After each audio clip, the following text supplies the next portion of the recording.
Aujourd'hui, on va aborder un nouveau genre de yaoi sur la chaîne grâce à Play After Call de Otako Mame, sorti aux éditions Hana. Il s'agit de l'univers Dom-Sub, un dérivé de l'Omegaverse qui garde l'idée des genres supplémentaires, ici non pas alpha et oméga, mais dominant et soumis inspiré du BDSM. C'est assez particulier, donc forcément ça a fortement titillé ma curiosité.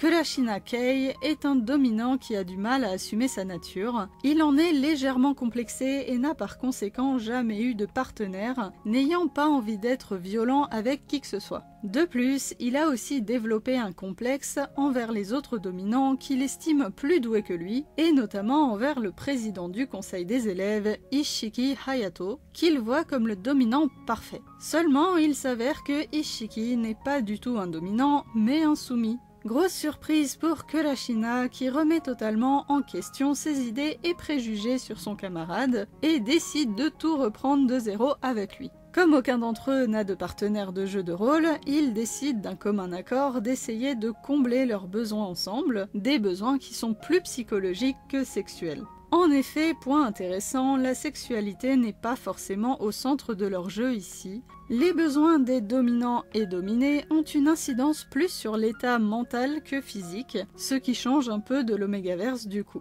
Si les besoins ne sont pas assez ou mal satisfaits, ça peut conduire à une dépression, du stress ou autre émotion négative, et c'est plutôt intéressant à traiter comme sujet, je trouve. On est vachement loin des fétichismes qu'on aurait pu s'attendre à voir dans une histoire de ce type.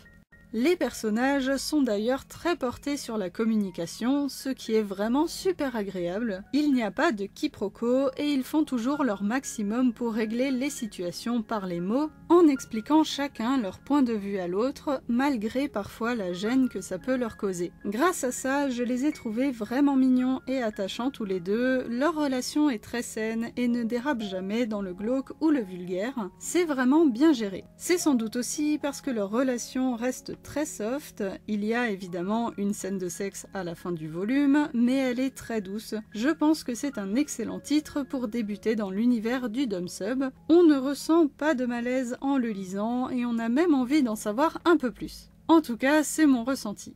Je ne peux pas trop en dire plus sur l'histoire, elle tourne exclusivement autour du couple tout en présentant son univers très particulier. Il n'y a qu'un seul autre personnage qui n'est là que pour titiller un peu la jalousie et la possessivité de Kurashina. Du coup, je pense que le vrai problème de ce manga, c'est d'être un one-shot. Il nous présente une histoire somme toute classique de deux lycéens ayant une histoire d'amour d'abord basée sur un arrangement commun entre eux, puis qui évolue en quelque chose de beaucoup plus sentimental, où ils tombent vraiment amoureux l'un de l'autre, et l'originalité est de faire se dérouler ce scénario dans un univers inédit et assez spécial dont on n'a pas forcément l'habitude. Seulement, arrivé à la fin, ça laisse un goût de trop peu. On nous donne une chouette histoire avec des personnages tout mignons, et pile quand on commence à bien les appréhender, on nous les enlève. J'aurais voulu un tome 2 qui serait allé plus loin dans l'exploration des relations entre dominants et soumis, qui nous aurait montré d'autres types d'ordres et de couples avec des personnages secondaires. Bref, j'ai un peu l'impression d'avoir lu une introduction sans conclusion, même si elle peut se suffire à elle-même et qu'elle est bien menée du début à la fin.